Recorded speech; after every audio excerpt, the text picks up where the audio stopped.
Mga kwento ni Felmo.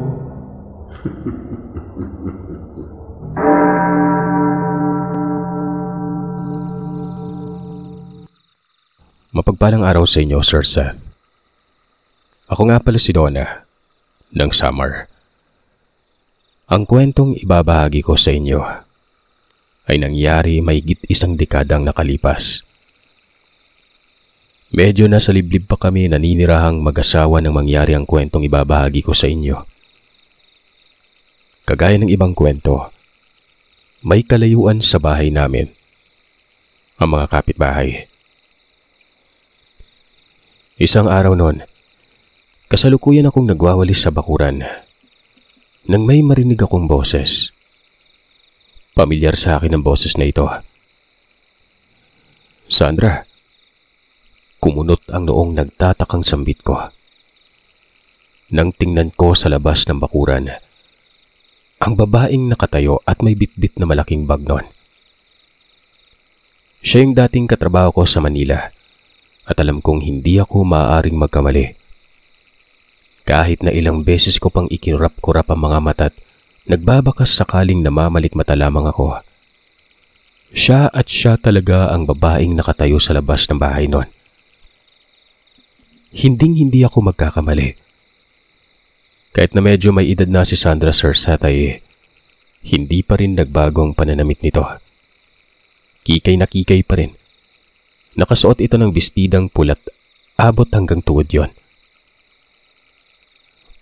Plakadang-plakada rin ang pagmumukha gaya ng nakagawian niya. Palagi nung magkasama pa kami sa trabaho. Saglit na binitawan ko ang walis tingting at naglakad na papalapit sa babae. Nang tuluyan ko na siyang lapitan ay malapad na ang mga ngiti sa labi na binanggit ko ang pangalan niya.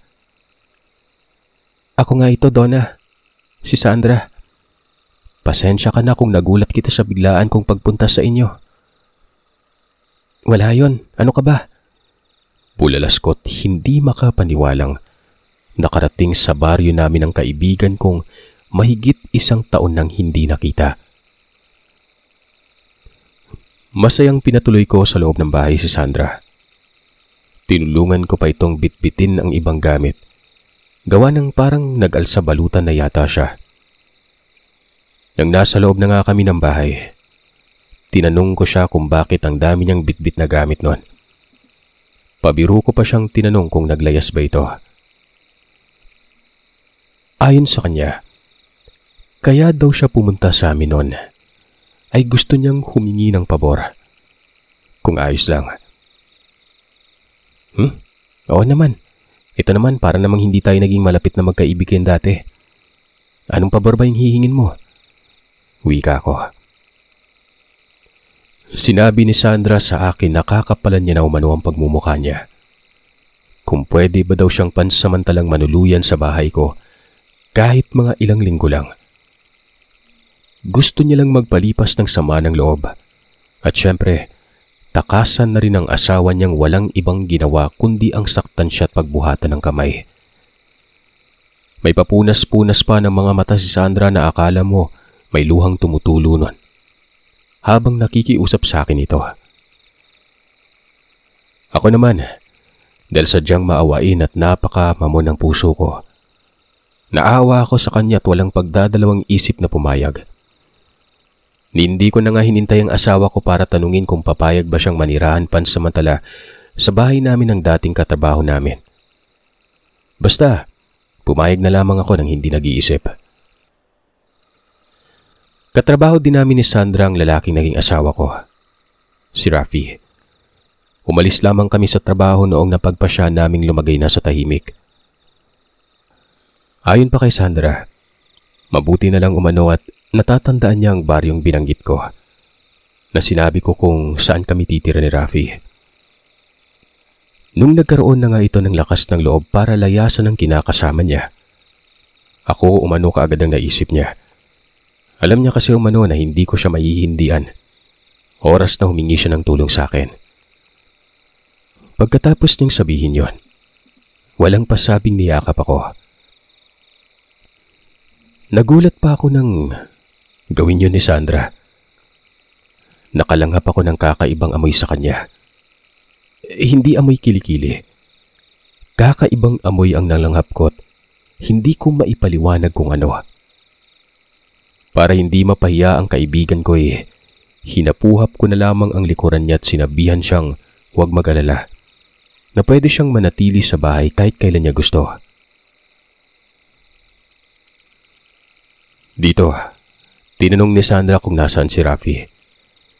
Sinabihan ko siyang maagang pumasok sa trabaho ito na mamayang hapon pang yung uwi niya. Tinanong ako ni Sandra kung ayos lamang ba kay Rafi na doon muna siya makikituloy. Tumango ako't sinabing ayos lang sa asawa ko. Mabait si Rafi at tiyak naman akong gaya ko ay hindi din siya matatanggihan ng asawa ko. Napansin kong nagniningning ang mga mata ni Sandra matapos kong banggitin yon. Nga pala Sir Seth, buntis ako ng 5 buwan na mga panahon na ito. Sa pagdaan ng mga araw ay naging maayos naman ang paninirahan ni Sandra sa bahay namin. Masaya naman ang asawa ko para sa akin dahil kahit papano ay may nakakausap na ako't hindi na nakakaramdam ng pagkaburyo sa tuwing umaalis siya. Sa parte ko naman mga kagiliw, pabor na pabor sa akin na sa bahay si Sandra. Magiliw kasi itong kausap at napakakwelang kakwentuhan. Mahilig din siyang magluto ng mga pagkain at lahat ng mga niluluto niya, gustong gusto kong kainin nun. Pakiwari ko tuloy, kapag mas lalong magtatagal pa sa bahay namin si Sandra, baka lumobo na ako lalo nun. Kumbaga, hindi ko na mapigilan ang sariling tumaba.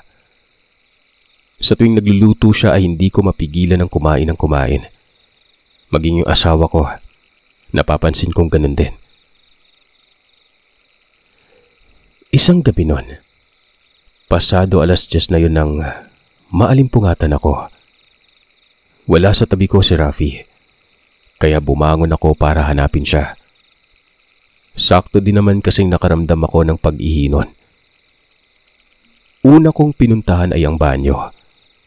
Umihi na muna ako nang malaman kung wala sa banyo ang asawa ko. Matapos kong umihi nun, hinagilap ko ito sa kusina at sala. Pero wala. Ewan ko ba kung bakit bigla akong kinutuban ng hindi maganda. Tiningnan ko ang silid kong natutulog si Sandra. Hinawakan ko ang dibdib ko at marahang hinimas dahil sa unti-unti na yung naninikip. Nakakaramdam ako ng panibugo sa isiping baka nasa silid ni Sandra ang asawa ko at may, alam niyo na, kababalagang ginagawa. Pero sabi ko sa sarili ko, hindi magagawa sa akin ng asawa ko yung mga bagay na pumapasok sa isipan ko. Malito, hindi dapat ako nag-isip ng ganito. Akmang babalik na sana ako sa silid naming mag-asawa para pahupain ang pangambang nararamdaman. Nang sa walang ano-ano, narinig ko ang boses ng asawa ko sa labas ng bahay. Dala ng kuryosidad ay nagmadali akong lumabas. Naririnig kong tila may kinakausap siyang babae. Narinig ko kasi ang paghagikik ng babae sa mahinang boses nun. Sige na, isubo mo na. Ang sarap kaya? Wika ni Rafi. At halos pabulong na lamang ang boses niya nang sabihin ng mga katagang yon. Sa malanding boses ay sumagot ang kausap niyan. Sinabi nitong hindi nito isusubo ang bagay na ipinapasubo ng asawa ko. Hindi ako maaaring magkamali, Sir Seth. Boses ni Sandra ang narinig ko noon. Nang marinig ko yon, talagang nagpantig ang tenga ko't sa pandama ko. Umakyat ang lahat ng dugo ko sa ulo noon. Kahit sino namang sigurong asawa kapag nakarinig ng ganun talaga mag-iisip ng hindi maganda. Galit na nagmamadali nang pinuntahan ko ang balkonahe kung saan narinig ang boses ng asawa ko. Sisigaw na sana ako't pagmumurahin ng dalawa sa kahayupang ginagawa. Pero noong makita ko na sila't malapitan, nagitla ako't napatitig sa hawak-hawak ni Sandra. Nandyan ka pala, Donna. Tara dito, mahal. Tikman mo tong suman na niluto ni Sandra. Oh. Halika, susubuan kita. Malambing na wika ng asawa ko at mabilis nang tumayo para alalayan ako makaupo sa tabi niya. Tila nabunutan ako ng tinik sa lalamunan ng malamang maling-mali pa lang tumatakbo sa isipan ko noon. Tinanong pa ako ni Rafi kung ayos lang ba ako at bakit parang namumutla noon. Para hindi niya mahalata ang tumatakbo sa isipan ko, sinabi ko na lang na ayos lamang ako. Medyo nahihirapan lang ako makahinga kanina nung naalimpungatan ako at balak ko sanang magpahangin na muna sa labas para makalanghap ng hangin at gumaan ang pakiramdam ko. Ganun ba? Pasensya ka na kung wala ako sa tabi mo sa pagising mo ha. Nainitan kasi ako kanina kaya lumabas din ako para magpahangin. Sakto namang paglabas ko nandito sa balkonahe si Sandra at inaayos ang sumang kaluluto pa lang. Dito, sinabi ni Sandra na dapat ay hindi na ako naglalabas ng bahay kapag gabi. Gawa ng buntis ako at baka mamaya mapano ako noon. Tiningnan ko si Sandra at tinanong kung bakit. Sa balkonahe lang naman ako. Doon ako tatambay kapag naiinitan ako sa loob ng bahay. Seryosong tumingin sa akin si Sandra at hindi sinagot ang tanong ko.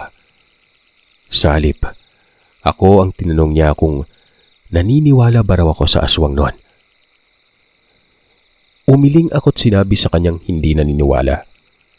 Tumanda na lamang ako't nabuntis na minsan wala naman akong nakitang aswang. Oo, marami akong naririnig tungkol sa aswang-aswang kuno. Pero ni minsan, wala naman akong nakita. Ay nako Sandra, alam mo, kwentong barbero lang yung mga aswang-aswang na yan. Sambit ko pa. Dito ako nagulat. Tinanong ako ni Sandra kung gusto ko daw bang makakita ng aswang nun. Lang tingnan ko si Sandra ng mga sandaling ito. Nakita kong sumilay ang kakaibang ngiti sa labi niya. Ngiti na naghatid ng kilabot sa kalamnan ko noon. Napalunok ako't hindi makasagot sa tanong niya. Ano ka ba naman Sandra? Huwag mo ngang takutin tong kaibigan mo't alam mo namang matatakutin ito. Siya, halika na mahal. May bago akong lutong suman na nilagay dito sa plato. Kainin mo na to. Untag ni Rafi at hinawakan ako sa kamay. Pilit ang ngiting kinuha ko ang platong inabot niya. Ang pagkain namang isusubo niya sana kanina kay Sandra. Kung hindi lang ako dumating ay itinabi niya yon. Ayoko mang mag-isip ng hindi maganda dahil sa kaibigan ko si Sandra at katrabaho namin nung asawa ko. Pero sa mga oras na yon parang may kung anong kutubakot pangamba na nararamdaman sa kanya. Kinabukasan pagising ko, natanaw ko sa bintana ang iilan sa mga kapitbahay namin. Nag-uumpukan sila sa tapat ng bakuran na parabang may tinitingnan. Gusto kong malaman kung ano ang tinitingnan ng mga kapitbahay ko kaya't lumabas na rin ako at nakiusyoso noon. Ate Merna, ano pong meron dyan at nag-uumpukan kayo? Tanong ko. Diyos ko naman Donna, kalapit-lapit mo lang dito hindi mo alam kung ano ang nangyayari. Ayan lang yung bahay mo pambihira kang babae ka. Kaya nga po nagtatanong ako kung ano ang nangyari kasi hindi ko alam. Tsaka kung alam ko lang di sana hindi na kita tinanong pa. Sagot ko. Magmula nung manirahan kami ni Rapi sa baryong yon, si Ate Merna ang kauna-unahang kapitbahay na naging malapit sa akin. Mabait ito. Mahilig rin magbigay ng mga kung ano-anong pagkain o mapagulay man.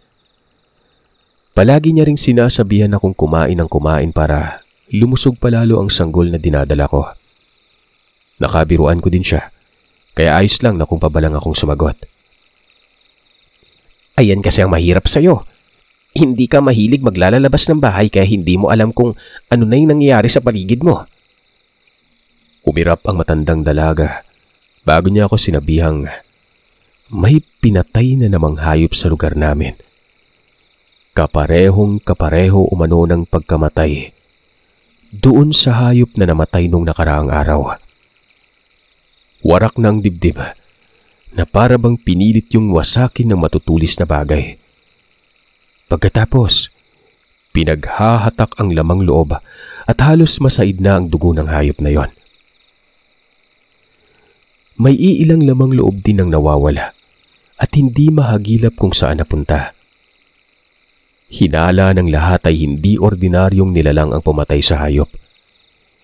Wika pa nga ng isa pang kapitbahay ko. Aswang umano ang may kagagawan ng mga nangyayaring patayan sa mga alagang hayop sa lugar. Iningusan ko si Ate Mirna at sinabihang huwag magpapaniwala sa mga aswang-aswang dahil hindi naman totoo. Isa pa, baka naman mga ligaw na hayop lang ang may gawa sa mga nagkandamatayang alagang hayop sa baryo. Hay nako, ikaw talagang babae ka. Kahit kailan ay hindi ka naniniwala sa mga aswang. Abay, kailan ka pa maniniwala kapag mismong ikaw na yung inaaswang? Basta ho, hindi po ako naniniwala. Hindi ko makita ang bangkay ng hayop dahil marami ang mga nag-uumpukan. Hindi ako makasingit. At isa pa, sinabihan ako ni Ate Mirna na mas mainam nang hindi ko makita ang karimari-marim na nangyari sa alagang hayop ni Mang Pedro. Baka mandiri at masuka lang ako noon. O sandali, may bisita ka ba? Tanong ni ate. At dumiretso ang tingin sa bahay ko. Opo. Katrabaho ko po. Nakaraan lang siya dumating galing sa lugar nila. May problema po ba? Tanong ko sa matandang dalaga. Nang mapansin ko siyang titig na titig sa kaibigan ko, nakasalukuyang nakadungaw sa bintana. Ate Mirna, ano hong problema? Bahagya pang napakislot si Ate Mirna bago sunod-sunod na umiling at sinabing wala naman umano. Hindi makatitig si Ate Mirna nang tanungin niya ako kung kailan pa raw dumating ang bisita ko. Nung nakaraan nga po, ang kulit. Bago siya umalis ay binilinan niya ako at sinabihang mag-iingat daw ako palagi dahil naririyan lamang sa tabi-tabi ang panganib at naghihintay lamang yon kung kailan aatake. Medyo natawa pa nga ako sa pagiging makata ni Ate Mirna, Sir Seth. Hindi ko alam na may tinatago pala siyang talento. Pero tila hindi nagustuhan ni Ate Mirna ang naging reaksyon ko matapos niya akong paalalahanan nun. Alam mo Iha, buntis ka kaya pinaaalalahanan kita. Ayokong may kapitbahay akong nababalita ang napahamak o may nangyaring hindi maganda. Kaya pinag-iingat lang kita. Lalo na yung pinagbubuntis mo. Hindi na ako nakailag pa na mabilis niyang hawakan at imasin ang tiyan ko. Dagdag niya pang sabi, mamayang hapon ay babalik daw siya. May ibibigay ito sa akin at ilagay ko umano sa loob ng kwarto para walang masamang nilalang ang makakapasok nun. Huwag raw akong umalis mamaya dahil pupunta ito sa bahay namin. O na po, kung ano man yung ibibigay mo sa akin mamaya, malugod kong tatanggapin at susundin ang mga sasabihin mo para hindi na kumunot yung noo mo. Kaya po tumatandang dalaga kayo dahil dyan sa pagiging masungit nyo. Tuluyan nang umalis ng paika-ika si Ate Mirna nun. Nga pala, itong si Ate Mirna, kaya paika-ikang maglakad. May diferensya ang kabilang paa niya at sa pagkakaalam ko'y base na rin sa mga naririnig. Tinaga umano ng amain ni Ate Mirna ang paa niya noong nag-edad siya ng 18. May natamaang butot ugat sa binti niya, dahilan para pumayat ang kabilang paa nito. Kaya iika-ika na nga siyang maglakad noon. Isa na rin yun sa dahilan kung bakit naglayas siya kasama ang kanyang ina't hindi kalaunan. Napadpad sila sa baryo namin at doon ay tahimik silang naninirahang mag-ina. Pagbalik ko sa bahay, sa pintuan pa lamang, sinalubong na ako ni Sandra. Nagtanong siya kung bakit ang daming taong nag-uumpukan sa tapat. Wala naman sa loob na sinabi ko sa kanya na may namataang bangkay ng hayop sa tapat At ang usap-usapan nga ay kagagawa ng aswang. Saglit na natahimik si Sandra. Matapos ko yung sabihin. Para bang sandali siyang tinakasan ng dugo sa katawan. Gawa ng namumutla talagang labi niya noon. Tinanong ko siya kung ayos lamang ba siya noon. Sunod-sunod na tumango siya sabay nag-iwas ng tingin na para bang may tinatago. Maiwan na muna kita, Donna. May aayusin pa pala ako sa kusina. Anya. At nagmamadali nang maglakad papunta sa kusina. Kaya't hindi na ako nakapagsalita noon. May kukunin sana ako sa kwarto na makita kong bukas ng bahagyang pintuan ng kwarto ni Sandra. Magkatabi lang naman ang silid namin kaya't nalanghap ko ang kakaibang amoy na nagmumula sa loob ng kwarto na yon. Para yung amoy ng nabubulok na dagat, tipong matagal nang natambak sa loob ng kwarto niya. Medyo naduwal pa nga ako nun. Matapos malanghap mula sa sumasamyong amoy palabas ng kwartong inuukupahan ni Sandra. At dahil sa buntis ako, sensitibo ang pangamoy ko. Kaya't hindi nakaligtas sa akin yon. Marahan na akong naglakad papalapit sa kwarto niya. At nung akmang itutulak ko na sana ang pintuan para lumaki ang pagkakabukas, nagulat ako nang biglang magsalita si Sandra mula sa likuran. Tinanong niya ako kung ano ang ginagawa ko at bakit nasa tapat ako ng silid niya. Sunod-sunod na kumabog ang dibdib ko nang makita kong madilim ang mukha ni Sandra. Titig na titig ito. Tuloy, nagkanda buhol-buhol ang paliwanag ko sa kanya kung bakit nasa labas ako noon. Para tuloy ako yung nakikitira, Sir Seth. Sinabi ko na lamang na may naamoy ako na mabaho sa loob ng kwarto. Kaya sisilipin ko lang sana. Mas lalong sumimangot si Sandra sa narinig pero noong sabihin ko sa kanyang baka may patay na daga sa loob ng kwarto niya at yun ang dahilan ng mabahong amoy, doon pa lamang umaliwala sa mukha niya. Sinabing siya na lamang umano ang maghahanap ng dagang nangangamoy. Kanina niya pang araw yun naaamoy kaya maaga siyang lumabas ng kwarto. Ako nang bahala maghanap. Pasensya ka na kung hindi ko na isara ng maayos ang pintuan. Nakakahiya. Naamoy mo tuloy ang mabahong yun. Anya, sabay sara ng pintuan. Hinawakan niya ang kamay ko't iginaya papunta sa kusina. May hinain daw siyang pagkain. Niluto niya yun kagabi bago siya natulog. Tikman ko at sabihin ko kung nagugustuhan ko bang lasa. Sa kinahapunan noon, Sir Seth, mag-isa lamang akong nakaupo sa balkonahe nang marinig kong may tumatawag sa pangalan ko.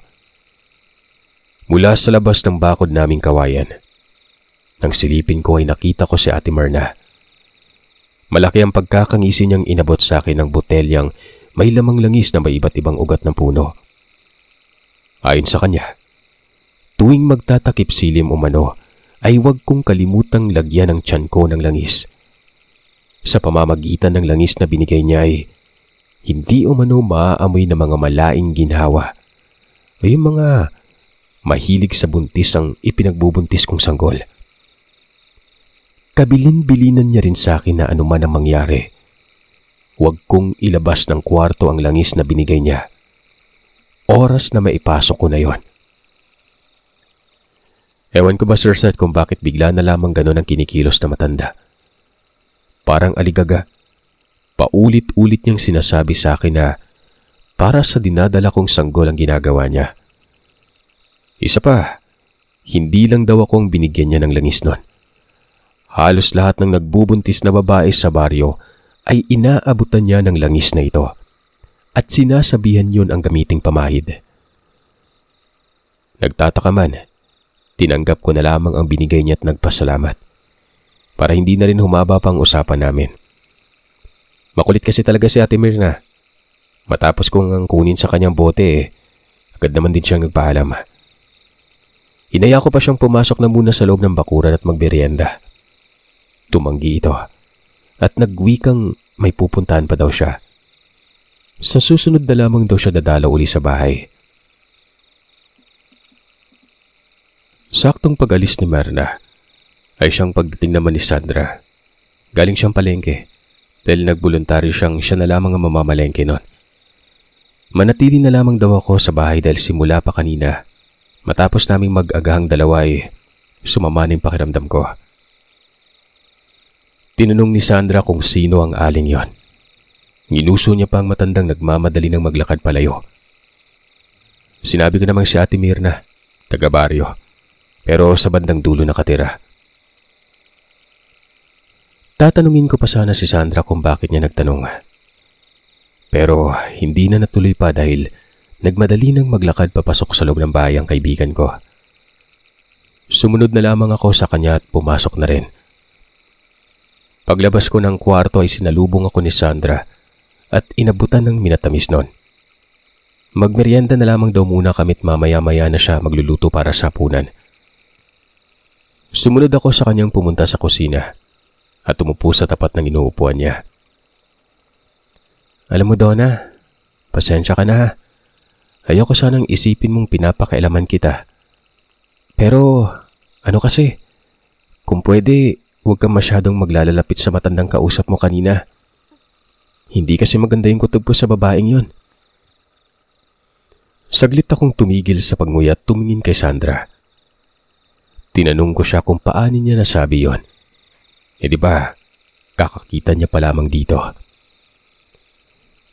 Tumikhim lamang si Sandra pero hindi niya sinagot ang tanong ko. Ipinagpatuloy niya lang ang pagkain ng minatamis. Nagtataka man na hindi na lamang ako nagsalita pa. Nahiya naman kasi akong usisain at kulitin siya ng kulitin. Kinagabihan, hindi ako makatulog. Nakaramdam ako ng alinsangan sa paligid. Kahit na naligo naman ako bago kami nagpahingang mag-asawa. Kahit anong pagbaling-baling ang gawin ko ay wala talaga. Ayaw talaga akong dalawin ng antok nun. Hanggang sa makaraan ng ilang oras at sa palagay ko ay maghahating gabi na yon. Dahan-dahan na akong nakaramdam ng antok. Pero kasabay naman nun, nakarinig ako ng sunod-sunod pero mahinang langit-ngit.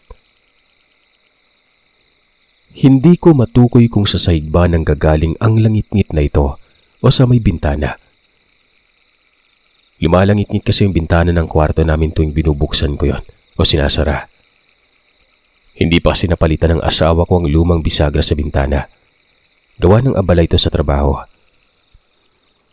Dahil sa inaantok na ako, ipinagpalagay ko na lamang na baka nanggaling lamang sa sahig ang langit-ngit na narinig ko noon. Makaraan lamang ang ilang sandali. Hindi na lamang langit-ngit ang siyang naririnig ko, kundi may mga kasamang pag-angil na't pagtunog ng ngiping aakalain mong nagbabanggaan. Nagumpisa na akong kabahan kaya't marahan kong idinilat ang mga mata ko. At noong maidilat ko yon, ganun na lamang ang gulat ko, Sir Seth. May nakita akong babaeng nakapatong ang kalahating katawan sa nakabukas na bintana't nakakatakot ang pagmumukha niya. Nakikita ko yun mula sa mahinang liwanag ng ilaw na pangmagdamagan namin. Halos tumabon na sa mukha ng babae ang buhok nitong namumuhagag. Halos umurong na ang dila ko't hindi ako makapagsalita kaagad nun. Kinalabit ko ng kinalabit ang asawa ko nang hindi inaalis ang tingin sa nilalang. Sa takot na baka bigla na lamang magmadaling pumasok ito at dambahan ako. Nakailang beses ko pang inalog-alog ang balikat ng mister ko pero hindi talaga siya magising-gising. Takot na ako ng mga sandaling yon. Mas nilakasan ko pa ang pag-alog sa balikat ni Rafi pero wala pa rin talaga. Nung makakuha ko ng lakas ng loob, doon na ako nagsisisigaw at halos pagsusuntukin ko na ang asawa ko, magising lamang ito. Dahan-dahang gumapang na papasok sa loob ng kwarto ang nilalang. Nagsisimula na ring pumasok ang mabahong amoy. Umaalingasaw na sa buong kwarto't alam kong nanggagaling ito sa papasok na nilalang na yon. Pero mas lalo akong kinilabutan nang makita kong kahit nakababa na ang nilalang, nakasampay pa rin sa bintana ang namumuhagag nitong buhok sa sobrang haba nun. Maya-maya pa, bumukas ng napakalakas ang pintuan ng kwarto't walang sabi-sabing pumasok si Sandra at may bitbit na itak. "Leche kang aswang! Lumayas ka dito kung ayaw mong luray-luray ka nang lumabas ng bahay!" Gigil na sigaw ni Sandra at walang patid niyang pinagtataga ang nilalang na yon. Kahit na nagsisisigaw ako dahil sa takot na naramdaman, klarong-klaro ko pa rin nakikita kung paanong tinaga ni Sandra nang walang takot na nararamdaman ng nilalang. Habang pinagmamasdan ko siya, napakatapang niya. Lalo na noong sunggaban ng nilalang si Sandra. At imbis na umatras siya, nakita kong sinugod niya pa ito at walang pag-aalinlangang iniawang ang itak pasalubong sa nilalang. Napaatungal pa ang nilalang nang matamaan ito sa tagiliran bago umatras at tumalon sa bintana. "Donna, tapunan mo ng tubig yung mukha ni Rafi para magising siya," utos ni Sandra noon. Natatarantaman ay kaagad na sinunod ko ang utos ni Sandra. Kinuha ko yung pitsyel na may lamang tubig na nasa maliit na mesa at walang pag-aalinlangang ibinuhos ko yun sa pagmumukha niya. Doon na napabalikwas ng bangon si Rafi. Pupungas-pungas na nagtanong kung ano ang nangyari noon. "Walang hiya ka, nagtanong ka pa. Ang sarap-sarap ng tulog mo. Pinasok na tayo ng aswang oh. Mabuti na lang talaga't narinig ni Sandra yung sigaw ko. Kaya pumunta siya kaagad dito sa kwarto. Mamaya na kayo magdramahan. Rafi, samaan mo ako sa bahay ni Merna," sabat ni Sandra. "Ano? Teka, anong gagawin natin sa bahay ni Ate Merna?" Nagugulo ang tanong ng asawa ko noon. Ay naman kay Sandra, may gusto lamang umano siyang kumpirmahin. Mabilis kong isinara ang bintana kung saan pumasok ang aswang. Pagkatapos ay sumunod na sa dalawa. Maging ako man ay naguguluhan din kung bakit gustong puntahan ni Sandra ang bahay ni Ate Merna.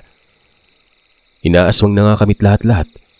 Lalabas pa sila ng bahay at pupuntahan niya ang tahanan ni ate. Ano ba kasi yung gagawin mo sa bahay ni Ate Merna, Sandra? Hindi kita maintindihan." "Huwag ka na magtanong, Donna. Ang mabuti pa'y isarado mo na lang ang pintuan paglabas namin. Saglit lang kami ni Rafi sa bahay ng peste mong kapitbahay." Paglabas nga nila, isinara ko ng pintuan at nanatili lamang akong nakaupo sa tabi ng pintuan na yon habang hinihintay ang pagbalik nila. Mahigit kalahating oras din ang nagdaan bago sila bumalik. At nung mapagbuksan ko na nga sila ng pintuan noon, nanlaki ang mga mata ko nang makita kong maraming bahid ng dugo ang suot na damit ni Sandra. Samantalang yung asawa ko naman, halos tinakasan na yata ng dugo sa katawan sa sobrang pamumutla noon. Walang sali-salitang nagmadaling pumasok sa loob ng kwarto si Sandra. At paglabas niya ay pumunta na siya sa banyo't naligo. Tulala pa rin ang asawa ko habang nakaupot, hindi pa rin nagsasalita noon. Nakakailang beses ko pa siyang tinanong kung ano ang nangyari pero wala talaga. Mukhang tinakasan na rin ng bait ang asawa ko noon. Pagkatapos ni Sandrang linisin ang sarili, tinanong ko siya kung anong nangyari. Bago sumagot ang kaibigan ko ay may binanggit siyang salita. Tapos ay tinapik ng 3 beses ang asawa ko sa balikat noon. Matapos itong gawin ni Sandra ay huminga ng malalim si Rafi at saka pa lamang nagsalita. Si Sandra na ang nagpaliwanag ng lahat-lahat. Sinabi nito sa aking nakaraan pa lang. Malakas na ang hinala niyang may tinatagong kakaiba ang kapitbahay namin. Ilang beses niya na raw kasi itong namamataan sa labas ng bahay. Tuwing nagigising siya sa hating gabi at naiihi nun. Matapos niyang magbanyo ay dumudungaw muna siya sa bintana. Gawa ng hindi kaagad siya nakakatulog kaagad. At doon ngay nasisipat niya si Merna na nagpabalik-balik siya sa labas ng bahay. Kaya nga isa din sa rason, Sir Seth, kung minsan ay nagluluto na lamang itong si Sandra tuwing gabi. Dahil kapag hindi siya nakakatulog, yun na lang ginagawa niya. Para pagising namin nakahanda na at iinitin na lang. Mas lalo umanong lumakas ang hinala niya noong matanaw niya mula sa bintanang hinimas ni Merna ang tiyan ko. Noong may nag-uumpukang tao sa tapat ng bahay. Sinabi niya rin na kaya nagpumilit siyang pumunta sa bahay ni Merna dahil gusto niyang kumpirmahin kung ito ba ang aswang na nasaksak niya nun. Doon ngang makarating sila ni Rafi sa bahay ng pinaghihinalaan niyang aswang. Kumpirmado. Tama ang hinala niya. Dala-dalang flashlight na bitbit nila ay malinaw niyang nakita ang lahat. Sa bungad pa lamang ng pintuan, nakita niya na ang bahid ng mga dugong nakakalat. Noon ngang binuksan niya ang pintuan, ay doon na niya nakita ang nakahandusay na nilalang. Iiwan na lang sana nila sa ganong estado ang aswang pero bigla siyang sinunggaban nito. Kaya ayon, pinagtataga niya umano. Natakot ako at tinanong si Sandra kung ano na ang mangyari sa bangkay ni Ate Merna. Sinabi naman ni Sandra sa akin wag na raw akong mag-alala dahil hindi naman malalaman ng mga tao kung ano ang totoong dahilan ng ikinamatay ng matandang dalaga. May nilagay daw kasi siya doon para hindi malaman ng mga tao kung ano talaga ang tunay na sinapit niya. Doon ko rin naisip, Sir Seth, na kaya siguro nakipaglapit sa akin si Ate Merna. Yun ay dahil sa aswang nga siya at binalak niyang biktimahin ang dinadala kong sanggol. Mabuti na lang talaga at nasa bahay namin si Sandra. Dahil kung kaming dalawa lang ng asawa kong nasa bahay, nako, ewan ko na lang. Maya-maya pa ay nakita kong umiling-iling at kumunot ang noo ni Sandra. Pagkatapos ay nagtanong kung paanong nakapasok ang aswang sa bahay ko at sa mismong silid tulugan pa talaga, gayong may mga pangontra umano siyang nilagay. May binigay ba sa'yo si Merna? Tanong niya. Bigla kong naalala ang boteng may langis na binigay sa akin ni Ate Merna. Tumango ako at kaagad na kinuha ang boteng may lamang langis nun. Inabot kay Sandra. Kaya pala baliwala yung mga pangontrang nilagay ko dito sa bahay mo. Siya pala yung dahilan. Ipinaliwanag sa akin ni Sandra na kahit punuin man ng mga pangontra laban sa aswang ang kabuuan ng bahay ko, kung may hawak naman akong bagay na pagmamayari ng aswang, wala pa ring epekto ang mga pangontra. Makakapasok at makakapasok pa rin ang nilalang sa loob ng bahay. Ang ibig lang sabihin nun, pinahihintulutan mong tumuloy sa loob ng bahay mong aswang. Pagkakuha niya sa boteng may lamang langis ay kaagad na siyang lumabas. May mga binabanggit na naman siyang kataga. Nakita kong hinipan niya rin ang bote bago yun binasag sa labas ng bakuran. Pagbalik ni Sandra sa loob ng bahay, sinabi niya sa akin na kaya may alam siya pagdating sa mga ganon. Dahil sa siya ang sumunod sa yapak ng pagiging manggagamot ng abuela niya. Yun rin ang dahilan kung bakit palagi siyang sinasaktan ng asawa niya. Ayaw kasi ng kinakasama niya na maging isa siyang manggagamot. Nagtagal pa ng ilang buwan si Sandra. Pinanganak na nga ako lahat-lahat nun. Ang medyo nakapagtataka lang, Sir Seth, nung nanganak ako. Unang sinabi niya talaga, wag na wag ko daw siyang alukin na maging ninang ng panganay ko na yon. Sa kung anong dahilan, hindi niya sinabi. Pero pagkatapos nga nitong umalis at magpaalam sa amin, wala na akong naging balita sa kanya. Babaka sakali lang din ako, Sir Seth, na kapag narinig niya ang kwento na ito, baka sakaling maalala niya pa ako. Kung sakaling may Facebook siya o YouTube nun, sana maging pamilyar sa iyo ang kwento na ito, Sandra. At i-message mo ako. Alam mo naman na yung pangalan ko.